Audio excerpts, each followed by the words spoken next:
Greetings, YouTube. The Doctor is in. Dr. Urius Papers here, coming at you with another commentary on Dungeons and Dragons. And today we are going to review and go over the Spellfire Sorcery Sorcerer Subclass out of Forgotten Realms, Heroes of Faerun, DnD 2024. This is another one of my favorite subclasses. I do like a lot of the subclasses that came out of this book.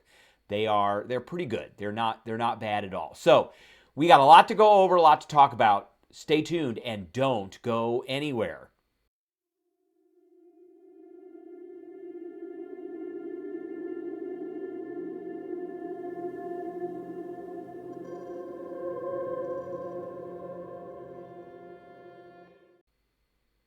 All right, before we begin, don't forget to hit that subscribe button if you like this video, hit the like button. If you have any questions or comments, please leave a question or comment. Don't forget to hit that notification bell, and don't forget to share this video. Okay, got the picture up here. This is mid-journey picture, my thoughts on what I think the Spellfire Sorcerer look like. We got the blue fire, the blue energy, radiant, fire, all that stuff, all that good stuff. So let's get into it, and as always, we're going to start, because subclasses don't start until 3rd level, we're going to start with where you start with the Sorcerer, and then we're going to work our way into the Spellfire Sorcerer class. So, contrary to some of the other classes and subclasses that we've gone over, Sorcerers are not skill-heavy. So we don't really need to worry about that. So I'm not going to go over background. Normally, if there's a skill-heavy class or a build that we're going to go through, then I would try to address as much about the background and as much about the skill proficiencies we can. So we're not going to go over that. So as a sorcerer at 1st level, you are going to get spellcasting sorcerer spells. So you've got a number of sorcerer spells that you have prepared, and you have a number of slots. So you've only got 2 prepared and 2 slots and 4 cantrips. So you're starting out with that. And then you got a spellcasting focus, which can be an arcane focus. Your spellcasting ability is charisma. And for the most part, I would say this is either a charisma intelligence or a charisma dexterity build, maybe a charisma constitution, depending on what you want to do. But charisma should be your primary. The proficiencies, the save proficiencies for them are charisma and constitution. So some people like to have the constitution as the secondary, and some people like to have dex as the secondary. It depends on what you want to do. Constitution, more or less, for a lot of those concentration spells. At 1st level, we're also going to get innate sorcery. This is a big one for the sorcerers. So you can turn this on as a bonus action for 1 minute after that. All the DCs for your spell saves are increased by 1, and you have advantage on attack rolls with all sorcerer spells. You can use this twice per long rest. At 2nd level, we get Font of Magic, which means we get some sorcery points. Let's go all the way up here. You'll see that we get 2 sorcery points. We've got 4 cantrips, 4 prepared spells, and we've got 3 1st level spells. So with those 2 sorcery points, we can convert those sorcery points over to new spell slots, or we can convert spell slots over to new sorcery points. In addition, we get meta magic. So we start with 2 meta magics. I am going to probably say that quickened and heightened should be the first ones that you choose. However, there are some other good ones too, like careful. If you are going to be using spells that have area of effect, so you could exempt targets from that area of effect. And power spells, okay. The other one that is pretty good is transmute spell and twin spell. So transmute allows us to kind of take one element and change it into another. Twinned allows us to hit dual targets. But we are going to be going with quickened and heightened. So that's 2nd level. So 3rd level, we finally come into the Spellfire Sorcery subclass for the Sorcerer. So here it is, and the explanation behind it is you are kind of one with the weave, which is the source of magic that is in Faerun, and you have all these kind of extra abilities and this radiant connection. So the first ability that we get from the Spellfire Sorcery subclass is Spellfire Burst. So whenever we spend at least one sorcery point, and we're going to be doing that a lot as part of a magic action or a bonus action, you can unleash one of the following effects. One of these is really good, and one of these is not so great. So the first one is Bolstering Flames. You or one creature you can see within 30 feet of yourself gains temporary hit points equal to 1d4 plus your Charisma modifier. Right now, that's not going to be very much. It's essentially going to be 5. Or you can use the Radiant Fire. One creature you can see within 30 feet of yourself takes 1d4 fire or radiant damage. That's not that much. It really isn't. You do have a choice. It's radiant or fire, but it's not that great. The next thing we're going to get are our Spellfire Spells. So at 3rd level, we get access to Cure Wounds, Guiding Bolt, Lesser Restoration, and Scorching Ray. All great spells. I don't think there's a bad spell in there. There's a need for each one of them. Eventually, at 5th level, we're going to get Aura of Vitality, which also is another great one. So when a creature, when you create the aura and at the start of each of your turns, you can restore some hit points to a creature. And we get Dispel Magic. Can't go wrong with Dispel Magic. 7th level, we're going to get Fire Shield and Wall of Fire. Can't go wrong with either one of those. Although Fire Shield can be a bit weak, but it is not concentration. It lasts for a long time. And then at 9th level, we're going to get Greater Restoration and Flame Strike. Flame Strike is not my favorite spell, but we get it for basically free. So we're always going to have that prepared. So we always have those prepared, and that's what we get at 3rd level. Not great at 3rd level. The biggest thing I'm going to say is we get access to some extra spells, and we get the Bolstering Flame so we can give out some temp hit points whenever we use a sorcery point. At 4th level, we're going to get our first ability score improvement or a feat. I almost always take a feat at 4th level. We will talk about what feats that we're going to take.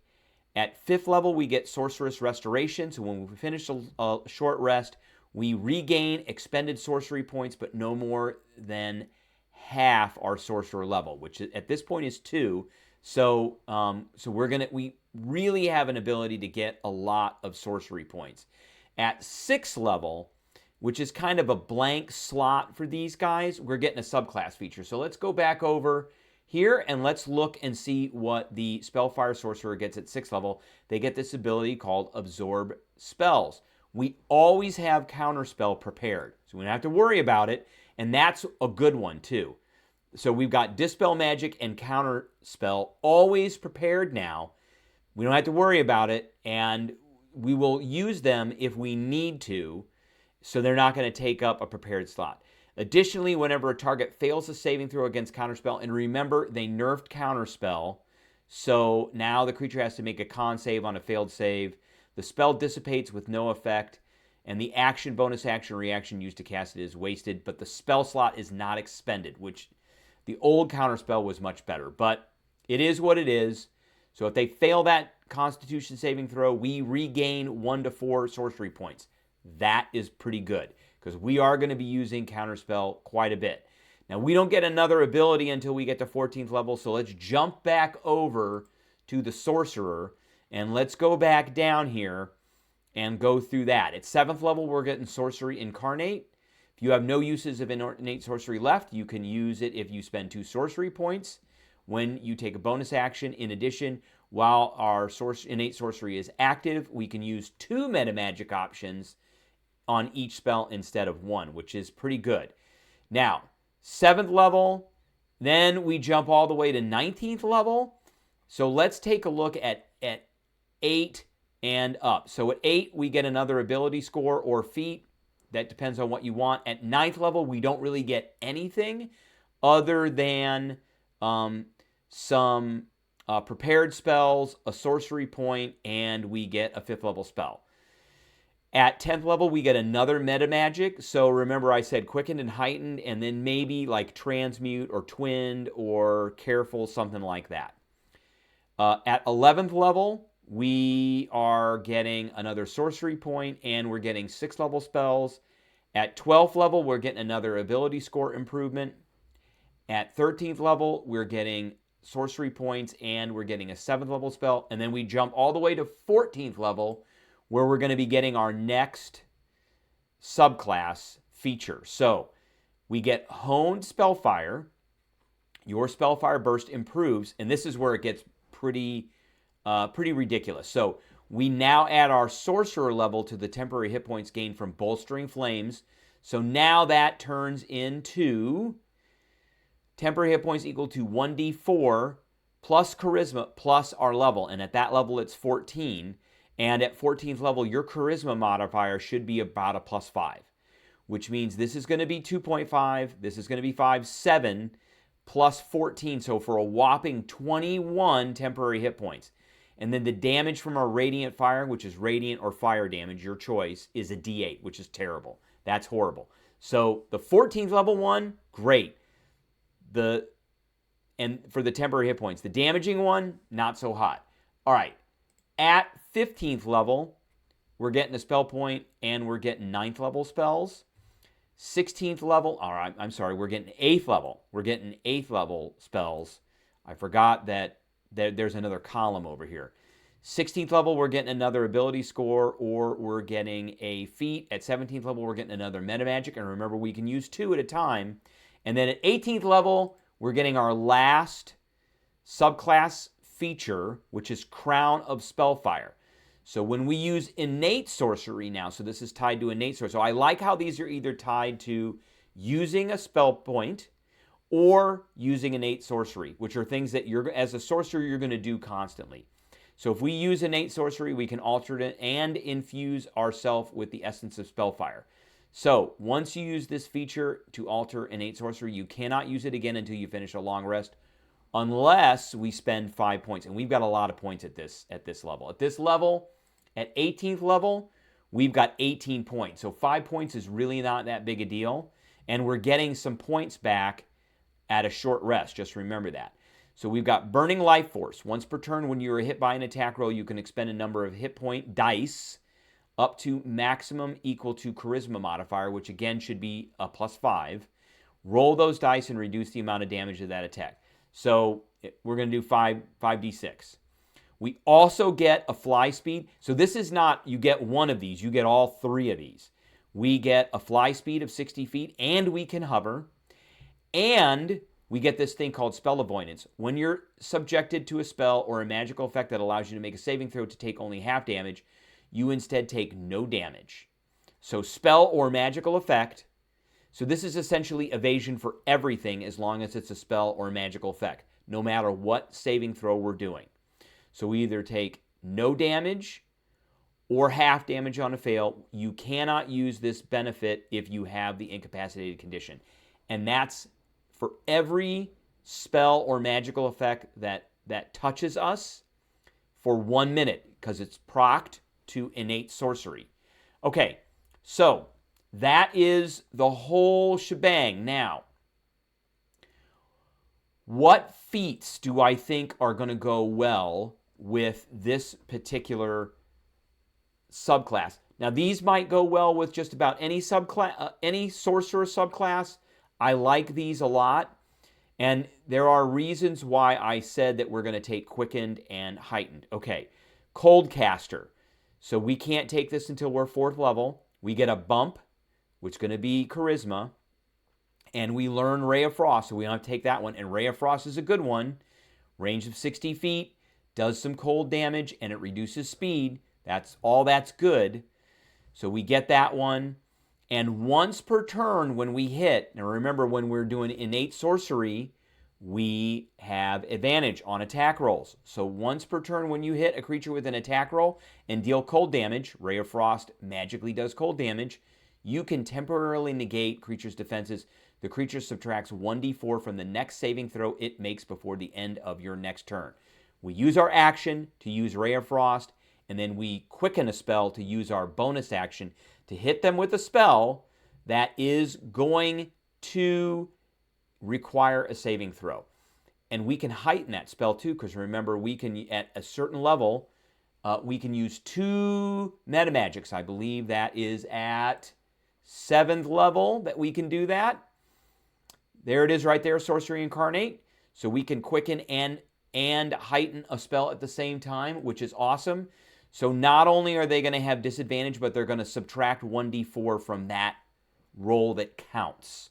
They have to take the lowest roll, and then they got to subtract 1 to 4. So Coldcaster, I love things that mess around with saving throws. The next one is Elemental Adept. So 4th level, spell casting, bumps our charisma like we need it to. Energy Master, choose one of the following types. Spells you cast ignore resistance to the damage type, and then if we roll 1s on the die, we treat them as 2s. And we can take this feat multiple times, but you must choose a different element. So we could change like Fireball and the cold, things like that. So that has some utility. This is a feat I would take, not necessarily a feat that I absolutely would choose. Fairy Trickster, another one. This is another one. And this one also layers on top of Coldcaster. So we get, it's 4th level. You get a bump to Dex or Charisma. We're Charisma. We get the Fairy Trotter. When you take the disengage action on your turn, difficult terrain doesn't cost you extra movement. We don't care about that. What we care about is this next one. Flustering Strike. When you hit a creature with an attack roll, you can attempt to fluster the target. The target must succeed on a wisdom saving throw or have disadvantage on saving throws until the end of your next turn.